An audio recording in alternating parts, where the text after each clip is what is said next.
जैसे कि ये एक छोटा सा मैसेज मुझे प्रभु ने अपने वचन के द्वारा दिया और मैं चाहता हूँ कि इसे आप भी सुने और आशीष को पाएं। कृपया करके इस मैसेज को स्किप ना करें। अगर आप इस मैसेज को पूरा सुनते हैं, मैं इस बात के ऊपर विश्वास करता हूँ प्रभु यीशु मसीह के सामर्थी नाम में कि आप बहुत बड़ी आशीष को पा के जाएंगे आज। अगर आप स्किप करते हैं, मुझे कोई इश्यू नहीं है, आप इस वीडियो को यहीं पे भी बंद कर सकते हैं, पर आप बहुत बड़ी चीज खो देंगे। मैं इस बात के ऊपर विश्वास करता हूं। ये मैसेज है उन सारे लोगों के लिए जो भविष्यवाणियां करते हैं। मैं भी बिलीव करता हूं, बिकॉज आई डू। मैं भी प्रोफेसाई करता हूं प्रभु यीशु के नाम में। ये मैसेज उन लोगों के लिए जो स्वर्गदूतों को देखते हैं दर्शन के अंदर, चलते फिरते आत्मा में होते हैं, क्योंकि स्वर्गदूतों के बारे में भी मैं इस वीडियो के अंदर बात करना चाहता हूँ। ये मैसेज जो है ये उन लोगों के लिए भी है जो चंगाइयाँ करते हैं, चंगाइयाँ होती हैं, चाहे वो विश्वासी हो, चाहे पादरी हो, चाहे कोई प्रॉफिट हो, अपोस्टल हो, कोई भी। परमेश्वर सभी को आशीष और बरकत दे, बिकॉज मैं भी हीलिंग के ऊपर विश्वास करता हूँ और ये सारी चीज़ें मैं करता हूँ। पर इन सब के बावजूद एक बहुत बड़ी घटना घटने के लिए जा रही है, जो इस मैसेज के अंदर मैं डिस्कस करूंगा। पूरी बातों को समझिए। और मैं पहले से ही बता देता हूं, जो लोग बाइबल पढ़ते हैं, ये मैसेज उन लोगों के लिए ज़्यादा समझने वाली बात है, क्योंकि जो लोग नहीं पढ़ पाते हैं उनको शायद ये मैसेज पूरी तरह से समझ में ना आए और वो सोचें ये क्या बातें हो रही हैं। पर मैं एक परमेश्वर का दास होने के नाते इस बात को आपके बीच में रखना चाहता हूं, क्योंकि प्रभु ने मुझे सिखाया और मैं चाहता हूं कि उसके लोग इन बातों को जरूर सीखें। पिछले दिनों के अंदर प्रभु अपने वचनों के द्वारा मुझे बहुत सारी बातें सिखा रहा था। जब मैं प्रार्थना के अंदर, फास्टिंग के अंदर, इन चीज़ों के अंदर मैं जा रहा था, प्रभु मुझे बहुत सारी चीज़ें टाइम पे दिखा रहा था, सिखा रहा था। और यहाँ पे बात आती है दर्शनों की। बहुत सारे लोगों को दर्शन होते हैं, उनको स्वर्गदूत दिखते हैं, उनको दुष्ट आत्माएं भी दिखती हैं। यहाँ ये दुष्ट आत्मा है, वहाँ ये दुष्ट आत्मा है। अच्छी बात है, मैं इस चीज़ के खिलाफ नहीं हूँ, क्योंकि ये परमेश्वर के दिए हुए वरदान हैं, जिनको हम बोल सकते हैं आत्मिक आंखें खुलना, या फिर आपके पास इस चीज़ का ज्ञान हो जाना, आपको समझ आ जाना कि यहाँ पे दुष्ट आत्मा है और यहाँ पे स्वर्गदूत हैं। या आपको सपने के अंदर कुछ चीज़ें प्रभु के द्वारा दिखाई देना, या आपके वरदान एक्टिवेट जब हो जाते हैं, आपको दर्शनों में अपने आप ये सारी चीज़ें, चाहे वो शैतान की लगा लो, चाहे प्रभु यीशु मसीह की लगा लो, या उसके वचनों की लगा लो, ये सारी चीज़ें आपको दिखना दर्शनों के अंदर। और उसके बाद आप अपनी खुली आंखों से भी कई बार दर्शन देख पाते हैं। अच्छी बात है, क्योंकि ये परमेश्वर के वरदान है, ये उसके लोगों के अंदर काम करते हैं। क्योंकि बाइबल में लिखा है अंत के दिनों में भविष्यवाणियों का आत्मा, परमेश्वर का आत्मा सब लोगों के ऊपर उतरेगा। तुम्हारे जवान भविष्यवाणियां करेंगे, दर्शन देखेंगे। ये सारी बातें हम परमेश्वर के कलाम में देख पाते हैं। पर अब यहाँ पे खतरे की जो बात है वो ये है, आप अपने खुली आंखों से दर्शन देख पा रहे हैं, आप देख पा रहे हैं स्वर्गदूत है, आप देख पा रहे हैं ये है, ये दुष्ट आत्मा है, आप सारी चीजें देख पाते हैं। पर अगर आपकी आत्मिक आंखें इस जगह पे बंद हो जाती हैं, किस जगह पे? जब आप बाइबल पढ़ते हैं, जब आप परमेश्वर का कलाम पढ़ते हैं, जब आप वचन पढ़ते हैं और आपको उन वचनों में यीशु नजर नहीं आता है, तब आप बहुत बड़े खतरे में हैं। ये खतरा बहुत बड़ा हो सकता है, क्योंकि याद रखें, जो वरदान प्रभु ने आपको दिया है या मुझे दिया है, स्वर्गदूत देखने का, भविष्यवाणियां करने का, या दुष्ट आत्माओं को देखने का, या कुछ चीज़ें फ्यूचर के बारे में, प्रेजेंट के बारे में, या पास्ट के बारे में हमें देखने का जो वरदान दिया है, मैं सिर्फ आपके बारे में नहीं बोल रहा हूँ, मैं अपने बारे में भी बोल रहा हूँ। वही पवित्र आत्मा हमें इसलिए भी इनेबल करता है कि हम उसके वचन के अंदर यीशु को देख पाएं। अगर आपको वचन पढ़ते वक्त, बाइबल पढ़ते वक्त यीशु नजर नहीं आते हैं, आपको अपने वरदान के ऊपर शक करने की जरूरत है, जांचने की जरूरत है। क्योंकि पवित्र आत्मा आपको एक साइड में स्वर्गदूत और दुष्ट आत्माएं दिखा रहा है, दूसरी साइड आपको वचन नहीं समझ में आ रहा है कि वहां पे यीशु कौन है, या यीशु वहाँ पे मेरे बारे में क्या कह रहा है, मेरे फेलो ब्रदर्स के बारे में क्या कह रहा है, मेरे मेरे विश्वासी लोगों के बारे में क्या कह रहा है, तो इसके अंदर खतरा है। क्योंकि बाइबल ये बताता है, परमेश्वर का वचन ये बताता है, जब यीशु मसीह अपने चेलों के साथ आया, उन्होंने शक किया। एक चेला था जिसका नाम थोमा, उसने शक किया कि जब तक मैं उसके हाथों में और उसकी पसलियों में अपनी उंगली, अपना हाथ ना डाल लूं, तब तक मैं विश्वास नहीं करूंगा। यीशु आया, उनको विश्वास दिलाया, और उसने पवित्र आत्मा के बारे में यीशु मसीह ने जिक्र किया कि जब पवित्र आत्मा आएगा वो तुम्हें सारी बातें सिखाएगा।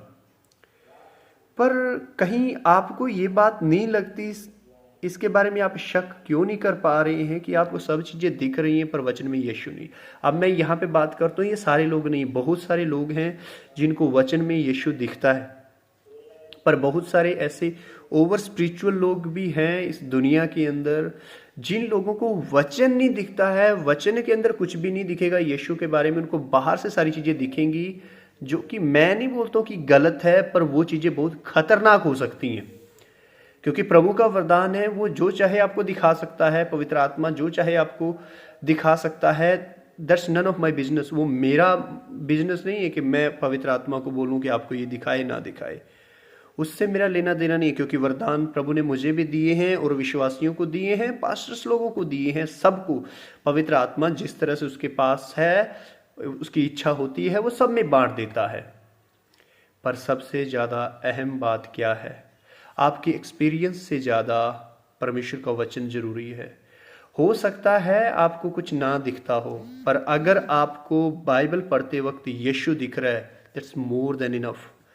अगर आपको वचन पढ़ते वक्त यीशु मसीह नजर आ रहे हैं, पवित्र आत्मा को आप समझ पा रहे हैं, आप प्रभु यीशु की महिमा कर पा रहे हैं, आपको कुछ और देखने की जरूरत नहीं है मेरे भाई मेरी बहन।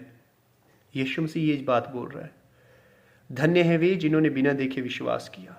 बहुत सारे लोग आते हैं, जब वो चर्च के अंदर आएंगे, मैं ऑल्सो एक चर्च को रन कर रहा हूँ, मैं भी एक छोटी सी कलीसिया चला रहा हूँ, एक परमेश्वर का दास होने के नाते। लोग आते हैं, पास्टर जी अगर दुष्ट आत्मा है तो हमें दिखाओ, इसमें हमें दिखाई देनी चाहिए, ये होना चाहिए। दुष्ट आत्मा दिखाना मेरा काम नहीं है, दुष्ट आत्मा दिखाना किसी पास्टर का काम नहीं है कि इसमें है या नहीं है। ये पवित्र आत्मा, वो जिसके अंदर चाहेगा रिवील करेगा, जिसके अंदर चाहेगा वो नहीं रिवील करेगा। ये पवित्र आत्मा का काम है, पवित्र आत्मा करता है। पर आपका और मेरा काम क्या है? सबसे पहले वचन में यीशु को हमें देखना है कि प्रभु इस वचन के अंदर आप कहाँ पे हैं और आप क्या कह रहे हैं, क्योंकि हर एक वचन में प्रभु यीशु मसीह है। और उसके बाद प्रभु से पूछना है, प्रभु इसको मैं लोगों को कैसे सिखाऊं, मैं कैसे लोगों को बताऊं। और ये बहुत ही ज़्यादा ज़रूरी बात है मेरे अजीज़ों। सबसे पहले शुरुआत इस बात से करें कि आप वचन में यीशु को देख पाएं। अगर नहीं देख पा रहे हैं, प्रभु से प्रार्थना करें, प्रभु आपकी मदद करेगा वचन में यीशु को देखने के लिए। पवित्र आत्मा आपकी मदद करेगा वचन के अंदर यीशु को देखने के लिए। और उसके बाद आप जाएं बाहर के माहौल के अंदर। प्रभु आपके, जब आप वचन में यीशु को देखेंगे, वो आपकी आत्मिक आंखों को और भी ज़्यादा शार्प करेगा, और भी ज़्यादा तेज करेगा, आत्मिक कानों को तेज करेगा, आपकी स्पिरिचुअल डिसर्नमेंट को ज़्यादा तेज करेगा। आप और चीज़ों को भी सेंस कर पाएंगे, आप स्वर्गदूतों को महसूस कर पाएंगे। वो पवित्र आत्मा का है, जब चाहे जिसको चाहे रिवील करे। आप शैतान को देखें, दुष्ट आत्माओं को देखें, आप नहीं देख पा रहे हैं, पवित्र आत्मा है जो आपको दिखाएगा। पर सबसे पहला काम पवित्र आत्मा की ये नहीं कि आपको शैतान दिखाए। सबसे पहला काम यीशु ने कहा कि पवित्र आत्मा मेरी महिमा करेगा। अब ये आपके ऊपर है, आप क्या देख रहे हैं, ये आपके ऊपर है। अगर आप वचन नहीं समझ पा रहे हैं, आप बाकी सारी चीज़ें देख रहे हैं, आपको अपने आप के ऊपर शक होना चाहिए थोड़ा। मैं नहीं बोल रहा हूँ आप पाप के अंदर हैं या आप गलत कर रहे हैं, पर कहीं आप गलत दिशा में तो नहीं जा रहे हैं, कहीं आप भरमावे में तो नहीं आ रहे हैं, कहीं शैतान आपको ट्रिक तो नहीं कर रहा है, कहीं वो आपको किसी तरह से धोखा देने की कोशिश तो नहीं कर रहा है। और ये सारी बातें आप कहाँ जान पाएंगे? परमेश्वर के कलाम के अंदर, प्रभु के वचन के अंदर। उसके पास आ जाएं, वो सिखाएगा आपको, वो बताएगा आपको, और वही आपको आज़ाद करेगा। एक परमेश्वर का दास होने के नाते जो मैसेज प्रभु ने मुझे दिया, मैंने आप तक पहुंचा दिया है। फैसला आपके हाथ में है। अगर आप यहाँ तक देख रहे हैं, इस मैसेज को मैं प्रभु यीशु मसीह के नाम में आपके लिए प्रार्थना करना चाहता हूँ कि प्रभु आपकी आत्मिक आंखें खोले, सबसे पहले उसके वचन के अंदर यीशु को देखने के लिए, और उसके बाद जैसा पवित्र आत्मा चाहे आपकी ज़िंदगी में आगे की चीज़ें रिवील करें। आप अपनी आंखों को बंद करें, मैं आपके लिए प्रार्थना करना चाहता हूँ। प्रभु यीशु के नाम में मेरे पिता, जो भी व्यक्ति मेरी आवाज़ को सुन रहा है, मैं तेरे पवित्र नाम में इन्हें ब्लेस करता हूँ, आशीषित करता हूँ मेरे खुदावंद। तेरा अनुग्रह, तेरी कृपा इनके ऊपर बनी रहे और इन्हें अनुग्रह दे प्रभु जी, ताकि ये तेरे वचनों में सबसे पहले तुझे देख पाएँ और बाद की चीज़ें प्रभु तेरे पवित्र आत्मा के द्वारा जैसे तू रिवील करना चाहे इनकी ज़िंदगी में रिवील कर। पर सबसे पहले मेरे परमेश्वर, मेरी ये प्रार्थना है कि ये तेरे वचनों के अंदर तुझे समझ पाएँ, तेरे अंदर मजबूत हो पाएँ, यीशु मसीह के नाम में आमीन। अगर आपको ये मैसेज समझ आ चुका है, कृपया लोगों के साथ शेयर करें। और अगर आप इस चैनल के ऊपर नए हैं, इस चैनल पे हम बहुत सारे लोगों के लिए प्रार्थनाएं करते हैं अलग अलग विषयों के ऊपर, और कभी कभी मैसेज भी लेकर आते हैं। तो इस चैनल को आप सब्सक्राइब कर लें और बेल आइकन को भी क्लिक कर दें, ताकि जब भी कोई वीडियो हम अपलोड करें आप तक उसका नोटिफिकेशन पहुंच सके और सबसे पहले आप देख पाएँ। परमेश्वर आपको इन वचनों के द्वारा आशीष और बरकत दे। God bless you.